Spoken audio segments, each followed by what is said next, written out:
This is really incredible here. Hotel workers at several chains in Atlanta were paid to keep quiet about sex trafficking going on in their rooms, some even acting as lookouts in case the police showed up. That is what 4 federal lawsuits are now alleging. And joining me now to talk about this, the attorneys representing 4 sex trafficking survivors involved in these lawsuits. We're talking to Pat McDonough, Jonathan Tong, and Trinity Hundredmark, all involved in this. Pat, I want to start with you. I mean, the allegations, I've read through some of them, so incredibly atrocious. Even one victim who went to a hotel worker to tell this worker about a plan to escape. They then in turn told the trafficker, and she was then beat up. What else did you uncover here? Yeah, it's horrific, really. And what it's really about is that these hotels are really putting profits over these most vulnerable people. I mean, it's amazing.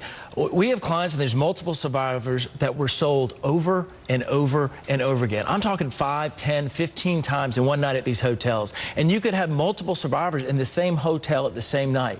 If that's not enough, you've got hotel employees that are getting paid to be lookouts for the police, to tell them, hey, they're coming, you need to tamp down the business. You've got people that, as you mentioned, that trying to escape, and they're giving a tip to the trafficker. It goes all the way up to the brand, right? They have been told, you've got known traffickers in your hotel, right? And they're still renting rooms and making money off this. How did you uncover this? I mean, did these women come to you, and how many more women could be out there? I mean, there's no telling how many people are out there, but I will say that it's not a coincidence that it's the same, that 4 survivors are suing the same 4 hotels. And if you start looking into this very far in Atlanta, then you hear the same names of the same places over and over. And it's so well known that, you know, finding witnesses to this stuff, there are employees involved, but there are employees that left their job because they weren't happy with this. They didn't like what they saw. And when things happen at hotels, there are witnesses that see them happen. We've reached out to all of the hotels that are named in your lawsuit. The only one that responded was the Red Roof Inn.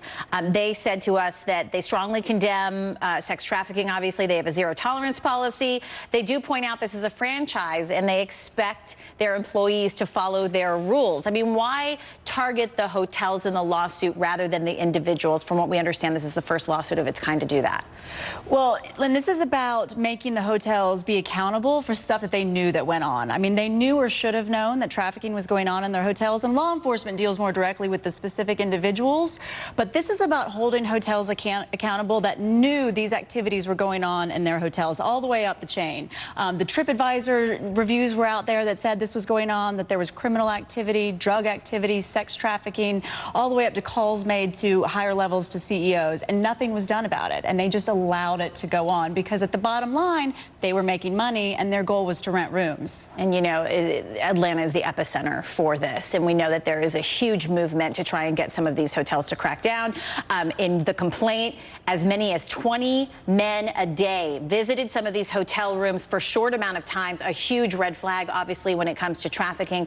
But many times we see with victims, it is so difficult for them to come forward because they are abused, because they are almost like slaves in these traffickers' hands. How do you prepare women like this for this kind of trial? Well, let me just say this. It is very difficult, but I believe it's an honor to actually meet these survivors. They are some of the most inspiring people that I've ever met. I mean, you listen to their stories, and it's hard not to be moved. Every person, whether it's our clients or whether it's other survivors, are going through a very traumatic, mental health injury, and they really do need help. So it is complex, and it's individual, and it's case by case. But we're there, and they're strong, and they're going to do it. Jonathan, what are some of the pieces of evidence that you have? Do you have surveillance? Do you have witness statements? Talk to me about that. I don't know if we can get into everything that we will use at trial. There are witnesses to a lot of this, and what's in the complaint we allege to be true, and we have reasons to know that it's true. I would also say that the Red Roof Inn was not a franchise during all of the time period when our survivors were trafficked there. And so the corporation ran the hotel. They knew about it. It was accountable to the corporation directly. And, you know, there's a chain of evidence. There's video, there are witnesses, there are people that saw things that they didn't like seeing at the time, and they're still willing to talk about it. As you point out, these 4 women all pointed to the same 4 hotels. We don't know how many other places that this is happening, and the most important thing is that this is being cracked down on now. Thank you so much to all of you for being with me. I appreciate it. Thank you. Thank you. Ahead, a man who's been serving a life sentence for 24 years for a crime he says he never committed now is learning the prosecutors actually agree with him. So why in the world can't he get a new trial? I'm going to ask his lawyer coming up.